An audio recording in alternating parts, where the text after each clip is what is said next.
এখনো কি মুসলমান বুঝবেন না যে আপনাদেরকে মেরে ফেলার প্ল্যান হয়ে গেছে? হ্যাঁ, আব্বাস সিদ্দিকী তো দালাল বলেছিলেন আপনারা না? এখনো কি আপনারা জাগবেন না? ঠিক আছে, আমাকে গাল দিয়ে সকিয়েছে, দিয়েছেন, দেন। আপনার ঘরের এই ছোট বাচ্চাটার জন্য জাগবেন না? আপনার ঘরের এই মা বোনটার ইজ্জতকে বাঁচাবার জন্য জাগবেন না? আমি জাগার মানে এটা নয় যে ওই সন্ত্রাসদের মতো আপনিও রাস্তায় নেবে যে নিরীহ মানুষকে মানে, এটা বলছি না। রাজ পাওয়ার তৈরি করুন, প্রশাসনিক ক্ষমতা ছাড়া কখনো হয় না।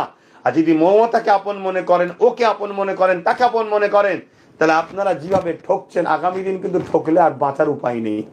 তো মনে রাখবেন এই কথাটা, দুজন পাকিস্তানের পতাকা আমার দেশের বাঁধছে এবং তাদের লেখা আছে ভারতবর্ষ মুর্দাবাদ, পাকিস্তান জিন্দাবাদ। তাদেরকে ধরলো, ধরার পরও তাদেরকে জামিন করলো। তাহলে কোন এক জায়গায় পালগুয়েতে যে হামলা হলো, এই হামলা কারা করলো? এই হামলার পরে পুরো দেশ জুড়ে মুসলমান উচ্ছেদের যে ষড়যন্ত্র শুরু হলো, এই হামলা কারা করলো? একটা প্রশ্ন কি থাকে না?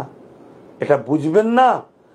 আজকে কোনো মুসলমান জীবনে কোনোদিন বলতে পারে না, ভারতের বর্ষের কোনো মুসলমান ভারতের আবহাওয়ায় ভারতের নুন খেয়ে পাকিস্তান জিন্দাবাদ বলতে পারে না। সে তাহলে ইসলাম বিদ্বেষী, সে ইসলামের দুশ্মন, সে ইসলামে আদর্শ দেয় না আমাদেরকে। কিন্তু আজকে গাদ্দার গুলো কি করছে দেখছেন না? কিন্তু তারপরও প্রশাসন তাদের, তারা ধরা পড়বে, তারা জামিন হবে, কোর্টের মধ্যেও তাদের মানুষ রয়েছে, সব জায়গায় তারা রয়েছে। অতএব এখনো যদি আমাদের উলামারা, ইমামরা না জাগেন, তাহলে আমি আজকে বলতে বাধ্যই হলাম, আপনার মসজিদের মধ্যে ঢুকে আপনাদেরকে শেষ করে দেওয়া হবে, কিচ্ছু করতে পারবেন না। আমি জানি না আমার এই বক্তব্যে কি আমাকে কোন নজরে লিখছেন। হয়তো তলায় আবার দেখতে পাবো দালাল, আব্বাস সিদ্দিকী দালাল। কার দালাল? বিজেপির দালাল।